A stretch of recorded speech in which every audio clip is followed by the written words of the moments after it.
Everyone. Today we will study about Kachwaha dynasty of Amer. We have already studied about Mewad dynasty, Marwad dynasty and Chauhan dynasty, जिसके अंदर हमने कल cover किया था Chauhan dynasty of Ranthambore and Jalore, and in which we studied about Hamir and Kanhardev. Today we will study about Kachwaha dynasty of Amer. These videos are very important for the English medium students. अगर आपका भी कोई रिश्तेदार है या कोई friend है जो कि इंग्लिश मीडियम से है एंड राजस्थान एग्जाम्स की प्रिपरेशन कर रहा है या कर रही है, so please share these videos with them also. Kachhwahas basically they are considered as the descendants of Lord Ram's elder son Kush. Ram ji के बेटे थे ना, सन थे लव एंड कुश, तो कुश के डिसेंडेंट्स माने जाते हैं कछवाहा. वहीं से आप नेम भी थोड़ा रिलेट कर सकते हैं. सूर्यमल मिशन जो है वो ये कहते हैं that they have their ancestry from Karma, a son of Raghukul, क्योंकि रघुकुल रघुपति राघव राजा राम सुना होगा आप सबने. बाद में इनको कछवाहास कहा जाने लगा. ढूंढाड़ जो एरिया है, बेसिकली जयपुर आमेर वाला एरिया, वहाँ पे इन्होंने कछवाहास ने मीनास को हराया एंड बडगुजर्स को हराया और वहाँ पे अपना एक स्ट्रॉन्ग प्रिंसिपैलिटी को इस्टेब्लिश किया. सबसे पहले दोसा इनकी कैपिटल थी. इन्होंने अपना करियर कैसे शुरुआत किया? Basically they were the feudatories of Chauhans, या जिनको चाहमनास कहते हैं. तो ये इनके फ्यूडेटरीज थे, मीन्स बेसिकली उन्हीं के अंडर काम करते थे. लेकिन बाद में इन्होंने मीनाज एंड बडगुजर्स को हरा कर ढूंढाड़ एरिया के अंदर अपना एक जगह इस्टेब्लिश की, अपनी एक इम्पोर्टेंस इस्टेब्लिश की.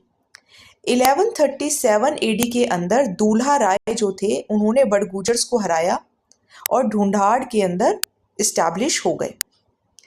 दूल्हा राय ने मीनास को हराया एट जम्वा रामगढ़ और जम्वा रामगढ़ को ही अपना कैपिटल बनाया. 1207 एडी के अंदर कोकिल देव ने मीनाज ऑफ आमेर को हराया और आमेर को अपना कैपिटल बनाया. तो हमने 3 बेसिकली कैपिटल पढ़ी. सबसे पहले Dausa, then second Jamwa Ramgarh and third is Amer. तो ये आपको ध्यान रखना है.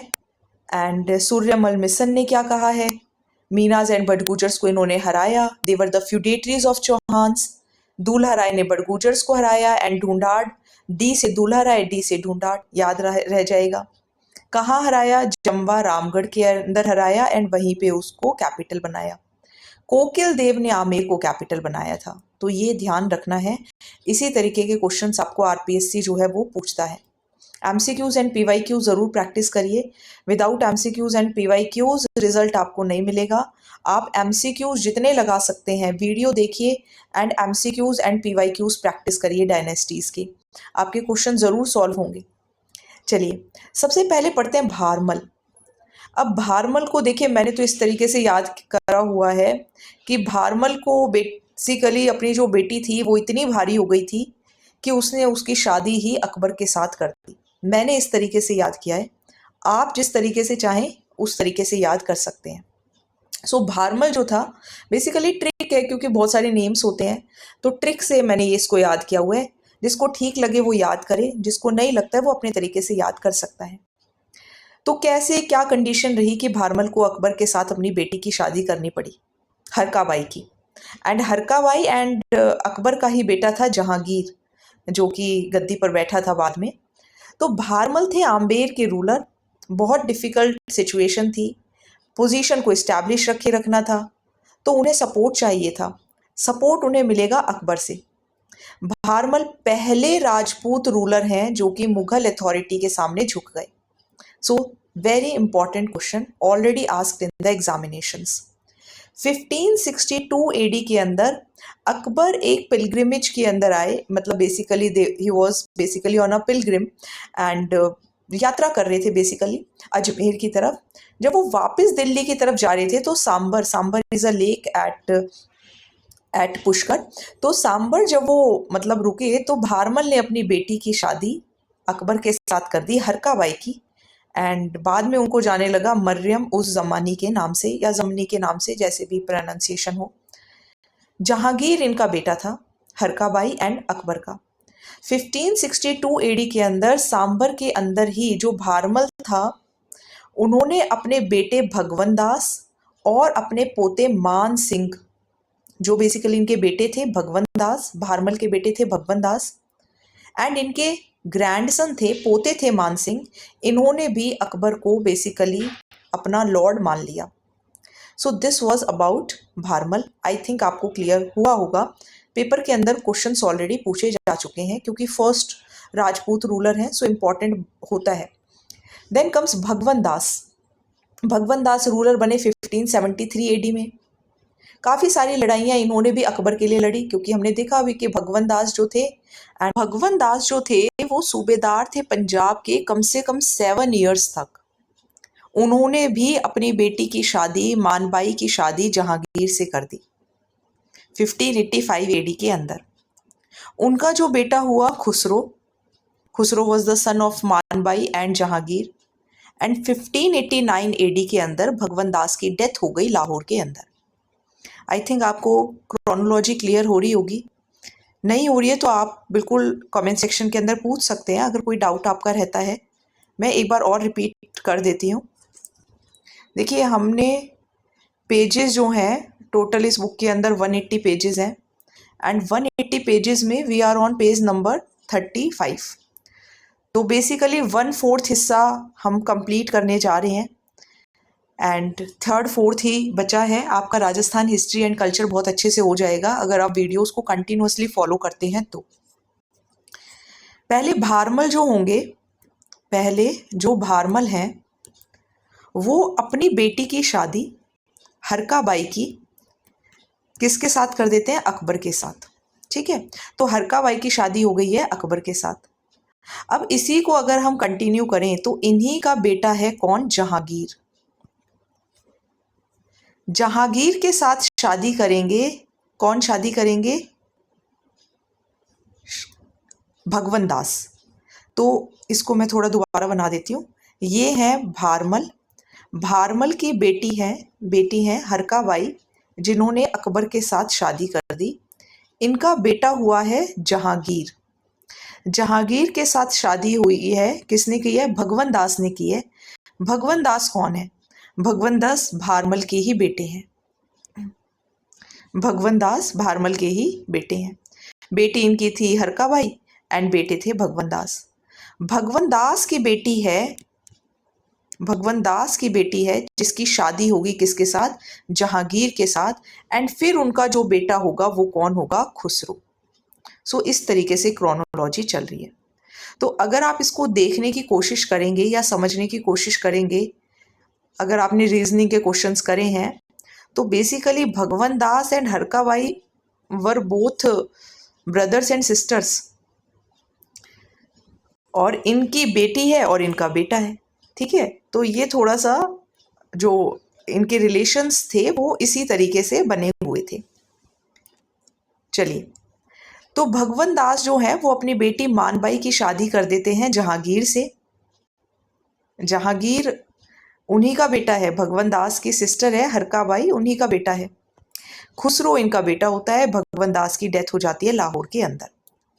सो basically Kachhwaha dynasty is trying to establish the relations with the Mughals through marriage alliances.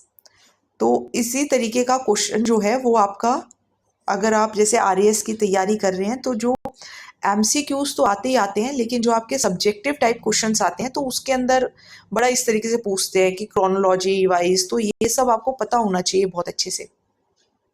चलिए, नाउ मान सिंह जो कि ग्रैंडसन थे भारमल के, ये भी मुगल सर्विस के अंडर चले जाते हैं 12 की एज में ही।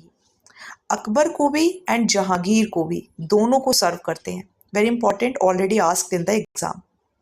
जब अकबर रणथंबोर आते हैं 1569 एडी के अंदर, तो अकबर बहुत इंपॉर्टेंट, मानसिंह बहुत इंपॉर्टेंट रोल प्ले करते हैं अकबर के लिए। जो वहाँ के सुरजनहाड़ा होते हैं उनको एक तरीके से मनाने की कोशिश करते हैं कि आप मुगल्स को अपने से बड़ा मान लीजिए। एंड जब अकबर गुजरात जा रहे होते हैं तो मानसिंह जो होते हैं वो महाराणा प्रताप के साथ भी ट्रीटी बनाने की कोशिश करते हैं। हालांकि बैटल ऑफ हल्दी घाटी के अंदर वो नहीं मानते महाराणा प्रताप, इसीलिए फिर वो मुगल्स के साथ आते हैं अगेंस्ट प्रताप।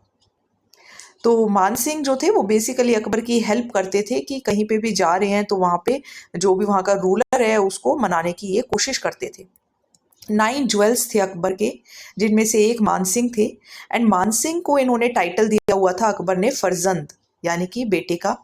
एंड इनको 7,000 मनसबदारी भी दी हुई थी।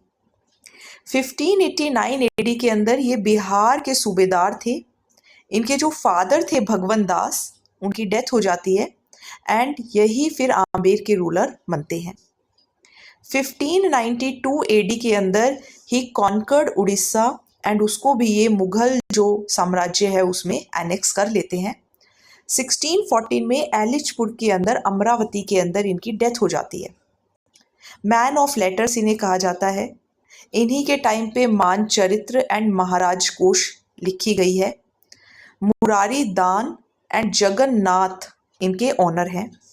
मान प्रकाश के एंड मनसिंह कृति मुक्तावली के। तो ये ध्यान रखना है, ये कुछ कल्चर से एंड आर्ट एंड कल्चर से रिलेटेड है। मानसिंह के रेन के टाइम पर ही रानी कंकावती जो हैं वो जगत शिरोमणि मंदिर बनाती हैं अपने बेटे जगत सिंह की याद में। So this was all about Mansingh. Now we will read about Mirza Raja Jaisingh. Mirza Raja Jaisingh और सवाई जयसिंह दोनों अलग अलग हैं। मिर्जा राजा जयसिंह 1621 टू 1667 एडी, सिर्फ 11 साल के जब वो जयपुर के रूलर बन गए हैं। वहीं हमने देखा मानसिंह ने अकबर एंड जहांगीर को सर्व किया, तो इन्होंने 3 को सर्व किया, जहांगीर, शाहजहां एंड औरंगजेब को। मुगल मिलिट्री कंपेन्स के लीडर हुआ करते थे। 1623 एडी में इनको डेक्कन भेजा जाता है मलिक अंबर के अगेंस्ट, जहाँ पे ये बहुत अपना करेज एंड ब्रेवरी दिखाते हैं। 1629 एडी के अंदर नॉर्थ वेस्ट फ्रंटियर जो रीजन है, बेसिकली पाकिस्तान वाला एरिया, वहाँ पर उज़्बेक रिबेलियन के अंदर ये पार्टिसिपेट करते हैं। 1630 एडी के अंदर खान ए जहां लोधी को भी ये दबा देते हैं। शाहजहां का साथ देते हैं जो वो डेक्कन कंपेन्स कर रहे थे against Bijapur and Golconda. So basically he was also helping in military companies of Mughals. 1637 के अंदर इनको मिर्जा राजा, अभी पढ़ा ना मिर्जा राजा जय सिंह, तो नाम तो इनका जय सिंह था लेकिन मिर्जा जो है वो इनको टाइटल देते हैं। कांदाहर इनको भेजा जाता है प्रिंस सूजा के साथ। जब लड़ाई चल रही होती है मुगल थ्रोन के लिए, he was sent by Dara Shikoh against Shuja and ये सूजा को ही हरा देते हैं in the battle of Bahadurpur in 1658 AD and में ही साइडेड विद औरंगजेब, और दारा शिको को भी धोखा मिलता है। और जय सिंह को देखकर एंड उसकी डिप्लोमेटिक स्किल्स देखकर औरंगजेब जो होते हैं वो इन्हें साउथ भी भेज देते हैं कि अब आप जाओ और मराठास को भी हरा कर आओ। जय सिंह वहाँ भी अपने डिप्लोमेटिक इनिशिएटिव्स को यूज़ करते हैं, शिवाजी को बिल्कुल एक अलग थलग कर देते हैं एंड जो पुरंदर का जो किला है उसे जीत लेते हैं। इससे बड़ा प्रूफ क्या हो सकता है जय सिंह की एबिलिटी का कि वो शिवाजी को भी बेसिकली एक तरीके से सप्रेस कर पाए। हु हैड डिफीटेड, शिवाजी ने जिन्होंने औरंगजेब के पावरफुल जनरल अफजल खान को हराया हुआ था उसको जय सिंह हरा देते हैं, तो इससे बड़ा प्रूफ नहीं है जय सिंह की एबिलिटी को जज करने का। फाइनली शिवाजी एंड जो जय सिंह है वो ट्रीटी ऑफ पुरंदर साइन करते हैं 1665 एडी के अंदर, और यही जय सिंह के करियर का सबसे बड़ा हाई पॉइंट होता है। मिलिट्री अचीवमेंट्स तो हैं ही साथ में जय सिंह को बहुत सारी लैंग्वेजेस आती थी, स्कॉलर्स को वो बहुत ज़्यादा रिस्पेक्ट करते थे। बिहारी इन्हीं के कोर्ट पॉइंट थे जिन्होंने बिहारी सतसई लिखी है। So this was all about Mirza Raja Jai Singh. I hope आपको समझ में आ रहा होगा। मैं बहुत धीरे धीरे एक्सप्लेन करने की कोशिश कर रही हूँ। अगर कोई डाउट रहता है तो आप कमेंट सेक्शन के अंदर ज़रूर लिखिए। वीडियोस को ज़रूर लाइक करिए, शेयर ज़रूर करिए, सब्सक्राइब ज़रूर करिए चैनल को। चलिए, सवाई जय सिंह 1688 एक हीरोइक एंड एक और मतलब एलिक्वेंट, मतलब एक आप बोल सकते हैं कि एक personality then the Mirza Raja Jai Singh. इनको ये सवाई नाम किसने दिया? इनको ये सवाई नाम दिया औरंगजेब ने। एज ही वॉज क्योंकि ये जय सिंह से भी आगे थे तो इसलिए इनको नाम दिया गया Sawai Jai Singh. After him all the rulers, जितने भी इनके बाद जितने भी रूलर्स हुए जयपुर के, वो सब अपने नेम के आगे सवाई लगाने लग गए। 1700 एडी में जय सिंह जो हैं वो आमेर आते हैं। 1707 के अंदर जब औरंगजेब की डेथ हो जाती है तो मोहम्मद आजम शाह का ये साथ देते हैं, लेकिन मुअज्जम जीत जाते हैं और आजम हार जाते हैं बैटल ऑफ जजाऊ के अंदर। और ये गद्दी पर बैठते हैं मुअज्जम जो हैं, मुअज्जम एंड आजम। बेसिकली ये मुगल की गद्दियों के लिए लड़ रहे हैं एंड इन सवाई जयसिंह भी बीच बीच में हैं। तो यहाँ पर फिर मुअज्जम जीतते हैं और ये बहादुर शाह के टाइटल से थ्रोन पर बैठते हैं। Bahadur Shah proceeded against Jaisingh. बहादुर शाह को जयसिंह पसंद नहीं थे और वो विजय सिंह को रूलर घोषित कर देते हैं कि जय सिंह रूलर नहीं है, विजय सिंह रूलर है। लेकिन जय सिंह को ये बात पसंद नहीं आती और वो मेवाड़ की मदद से वापस से आमेर को गेन कर लेते हैं एंड अपने आप गद्दी पर बैठ जाते हैं। एम्परर भी उन्हीं को रूलर मानते हैं। 1713 एडी के अंदर फर्रुखसियार, जो कि बहादुर शाह के बाद मुगल थ्रोन पे बैठे हैं, वो जय सिंह को मालवा के गवर्नर बना देते हैं। तो सवाई जय सिंह विजय सिंह को हटा देते हैं, खुद बैठ जाते हैं। बाद में वो भी मान जाते हैं इस बात को, जो आज मुअज्जम है। एंड जब मुअज्जम के बाद फर्रुखसियार आते हैं तो वो जय सिंह को गवर्नर ऑफ मालवा बनाते हैं। नाउ इस इनिशिएटिव पे एक हुड्डा कॉन्फ्रेंस होती है 17 जुलाई 1734 को, वेरी इंपॉर्टेंट, काफ़ी एग्जाम्स में पूछी जा चुकी है, जहाँ पे राजपूत स्टेट्स जो हैं वो सब काफ़ी सारे लोग आएंगे एंड मराठा इनकर्शंस को रोकने का प्लान बनाएंगे। लेकिन आपस में इतने ज़्यादा डिफरेंसेस हैं, मनमुटाव हैं कि अपने ऑब्जेक्टिव वो अचीव ही नहीं कर पाते। 1729 एडी में सवाई जयसिंह जो हैं वो वापस से इंटरवीन करते हैं सक्सेशन बैटल में एंड बूंदी के गद्दी के लिए वो लड़ रहे हैं। इससे मराठास को एक एक्सक्यूज मिल जाता है कि अब हम भी राजस्थान की पॉलिटिक्स में हस्तक्षेप करेंगे। फाइनली जयसिंह की डेथ हो जाती है 1743 में and he was one of the ruler जिन्होंने 7 मुगल एम्परर्स का बेसिकली उनको फॉलो किया या उनका राज देखा। So very very important. Jaisingh का अगर हम कंट्रीब्यूशन देखें toward society, toward culture, toward science, तो वो अनपैरेलल है किसी के भी कंपैरिजन में। सवाई जयसिंह ने 5 ऑब्जर्वेटरीज बनाई। इसको मैंने ऐसे याद किया हुआ है जद बम से, आप अपने तरीके से याद कर सकते हैं। J for Jaipur, D for Delhi, B for Banaras, U for Ujjain and M for Mathura, जो कि एस्ट्रोनॉमी वगैरह के बारे में दर्शाते हैं। जयपुर ऑब्जर्वेटरी को जंतर मंतर भी बोलते हैं एंड जुलाई 2010 के अंदर इसको वर्ल्ड हेरिटेज साइट भी घोषित किया यूनेस्को ने। यहाँ पे एस्ट्रोनॉमिकल ऑब्जर्वेशंस करते हैं एंड इन्होंने ही name this table Zij Muhammad Shahi. Last Hindu ruler थे जिन्होंने ancient Vedic sacrifice, Ashwamedh sacrifice perform किए। Construction of the city of Jaipur इनका सबसे बड़ा अचीवमेंट माना जाता है। विद्याधर जो कि बंगाल के आर्किटेक्ट थे, उन्होंने ही जयपुर को ग्रिड पैटर्न पर बसाया था या डिज़ाइन बनाया था। जयपुर सिटी 1727 एडी में फाउंड हुई। नाहरगढ़ फोर्ट भी इन्होंने ही बनाया 1734 एडी के अंदर। चंद्र महल, सिसोदिया रानी पैलेस, जल महल भी इन्होंने ही बनाया है। J1 कैनन भी इन्हीं के टाइम पे मैन्युफैक्चर हुई। ये सबसे बड़ी कैनन है जो कि व्हील्स पर उस टाइम पर लगती थी। सती एंड विडो रीमैरिज को भी खत्म करने में इनका बहुत बड़ा हाथ है। So this was all about the Kachhwaha dynasty of Amer. I hope आपको समझ आया होगा। इट इज़ वेरी इंपॉर्टेंट कि मैं समझाऊं तो आपको समझ ज़रूर आए।